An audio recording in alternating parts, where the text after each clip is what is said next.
اپای روبیا غفورова همساله در عرفه جشنگیری نوروز خوجستپای همراه زنان محله به سومنک پزی مشغول می شود.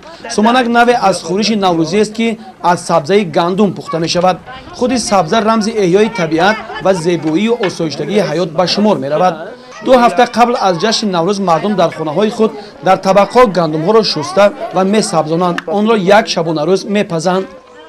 ما هر سال پیش از آمدن نوروز همه زنها یک شبانه روز مهنت کرده سومنک میپزند و با برآورد پختن سومنک با دیگر طعام‌های خلقی میپزند.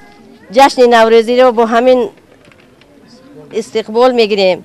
من میخواهم که همه زنها الهیم شاد خرم باشد، خلقمان آزاد و شکرانه هم ناز و نعمت میکنم، شکرانه آزادی میکنم، سری پوری میکنم، شکرانه همه خیل پرزیدنت و آزادی کودکان میکنم. من میخوام که همیشه همین خیل و مانند بهار هممون سبز و خورم باشیم.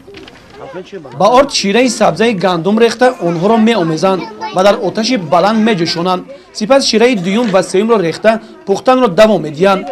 سومنک را در آتش بلند 10-12 ساعت میپزند و برای تگش نسوختن به دیگ 15-20 دانه چهارمغز انداخته با بیلچه چوبین منتظم کوفته میایستند.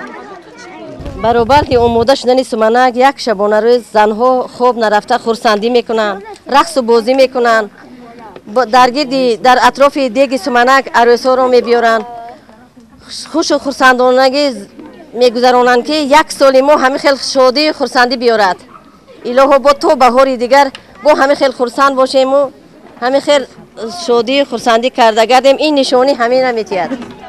باید گفت که در مدت آماده نمودن سومنک در یک شبانه روز زنها و دختران سرودخوانی، رقص و بازی و حزد و خنده ها میکنند. زیرا میگویند که سال نو را اگر با خنده و خرسندی و شادمانی پیشوازگیری، همان سال پورا با خرمی و شادی زندگی خواهی کرد.